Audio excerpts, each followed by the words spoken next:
Aroor vision news ചാനലിലേക്ക് സ്വാഗതം. ആലപ്പുഴ ജില്ലാ പോലീസ് മേധാവിയുടെ പത്രക്കുറിപ്പാണ്. മയക്കുമരുന്ന് കേസിലെ പ്രതികൾക്ക് 10 വർഷം തടവും 1 ലക്ഷം രൂപ പിഴയും വിധിച്ച് ആലപ്പുഴ ജില്ലാ സെഷൻസ് കോടതി.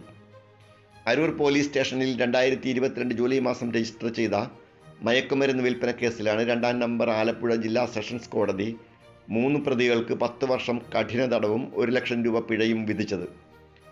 തമിഴ്നാട് കൊളച്ചൽ സ്വദേശിയായ 30-കാരനായ സ്റ്റെബിൻ, കാസർഗോഡ് സ്വദേശിയായ 30-കാരനായ മുഹമ്മദ് റസ്താൻ, കണ്ണൂർ സ്വദേശിയായ അഖിൽ എന്നിവരെയാണ് 2022 ജൂലൈ മാസം 19-ാം തീയതി 185 ഗ്രാം MDMA-യും 75.5 ഗ്രാം ഹാഷിഷ് ഓയിലും ആയി പോലീസ് പിടികൂടിയത്.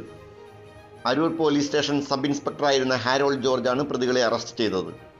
പിന്നീട് അരൂർ പോലീസ് സർക്കിൾ ഇൻസ്പെക്ടറായിരുന്ന PS സുബ്രഹ്മണ്യൻ്റെ നേതൃത്വത്തിൽ സബ് ഇൻസ്പെക്ടർമാരായ ശ്യാം, സാബു, പോലീസ് ഉദ്യോഗസ്ഥരായ നിതീഷ് മോൻ, വിജേഷ് എന്നിവർ അന്വേഷണം നടത്തി കുറ്റപത്രം തയ്യാറാക്കി കോടതി മുൻപാകെ സമർപ്പിച്ചിരുന്നു. ജില്ലാ സെഷൻസ് കോടതി പബ്ലിക് പ്രോസിക്യൂട്ടർ S ശ്രീമോൻ പ്രോസിക്യൂഷനു വേണ്ടി കോടതിയിൽ ഹാജരായി. സബ് ഇൻസ്പെക്ടർ രാജേഷ്, പോലീസ് ഉദ്യോഗസ്ഥനായ രഞ്ജിത്ത് എന്നിവർ കോടതിയിലെ പ്രവർത്തനങ്ങൾ ഏകോപിപ്പിച്ചു. 5ാം പ്രതിയായ അഖിൽ കാസ്ട്രോ എന്നയാളെ വെറുതെ വിട്ട കോടതി 4ാം പ്രതിയും നിലവിൽ ഒളിവിൽ കഴിയുന്നതുമായ ബെൻസൺ എന്നയാൾക്കെതിരെ വിചാരണ തുടരാൻ ഉത്തരവിട്ടിട്ടുണ്ട്.